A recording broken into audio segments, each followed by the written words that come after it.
અત્યારે માર્કેટમાં ઇલેક્ટ્રિક કારની પ્રાઇસ અન્ય કાર કરતાં વધારે હોય તેવી સ્થિતિનું નિર્માણ થયું છે. જો કે આ બધી ધારણાઓને જો વાસ્તવિકતા સાથે કમ્પેર કરવામાં આવે તો કદાચ કોસ્ટ ઓફ મેન્ટેનન્સ અને પેટ્રોલ ડીઝલના પ્રાઇસથી આ જે ઓન રન કોસ્ટ છે, ડ્રાઇવિંગ કોસ્ટ કહી શકાય, તેનામાં આકાશ અને પાતાળનો ફરક લાગે છે.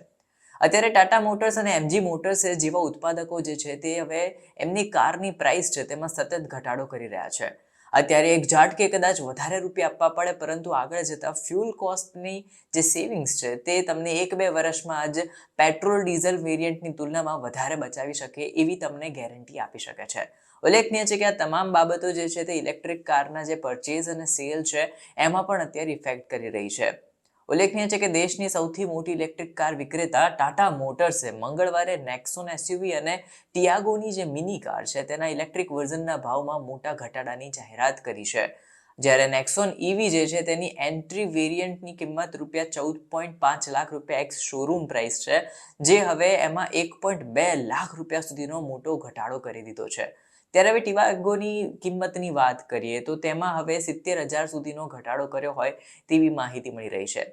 હવે આની કિંમત ₹8 લાખ છે, ત્યારે તમે આગળ જોવા જાવ તો એમાં પણ પ્રાઇસ રેન્જ જે છે તેમાં ઘટાડો થાય તો લોકોને ખરીદવામાં સરળતા રહે છે.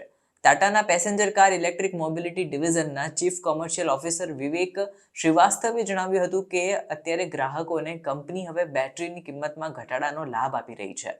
બેટરીનો જે ખર્ચ છે તે જ હવે ઈવી એટલે કે ઇલેક્ટ્રિક કાર છે તેની કિંમતની એકંદર એક સરેરાશ નોંધપાત્ર ભાગ ભજવતું હોય તેવું મળી રહી છે માહિતી.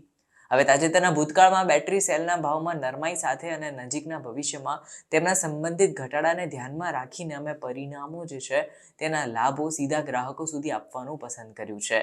એટલે કે બેટરીની કિંમતો ઘટશે તો ઓટોમેટિકલી ઈવીની જે પ્રાઇસ છે, ઇલેક્ટ્રિક કાર્સની પ્રાઇસ છે, ઇલેક્ટ્રિક વ્હીકલની પ્રાઇસ છે, એમાં પણ ઘટાડો આવશે.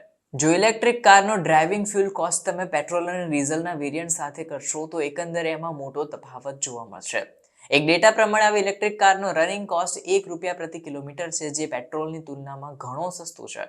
1 વર્ષ સુધી જો ઉદાહરણ તરીકે આપણે સમજીએ તો 11 મહિનાથી 12 મહિના સુધી ટાટાની આપણે આ કાર નેક્સોન કાર લગભગ 15,000 કિલોમીટર સુધી ચલાવીએ તો ઇલેક્ટ્રિક વેરિયન્ટમાં એનો ખર્ચ માત્ર વર્ષે ફ્યુલમાં તમે જે આપો છો એટલે કે ચાર્જિંગમાં એ માત્ર ₹15,000 થાય છે.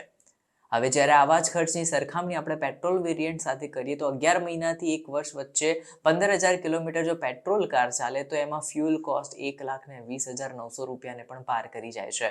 આવી જ રીતે ડીઝલ કારની વાત કરીએ તો આની પ્રાઇસિંગ પણ 96,000 આસપાસ રહેશે. એટલે કે આનું મુખ્ય કારણ ફ્યુલ એફિશિયન્સી એટલે કે રેન્જ પણ છે અને પેટ્રોલ ડીઝલના ભાવમાં વધઘટ પણ છે.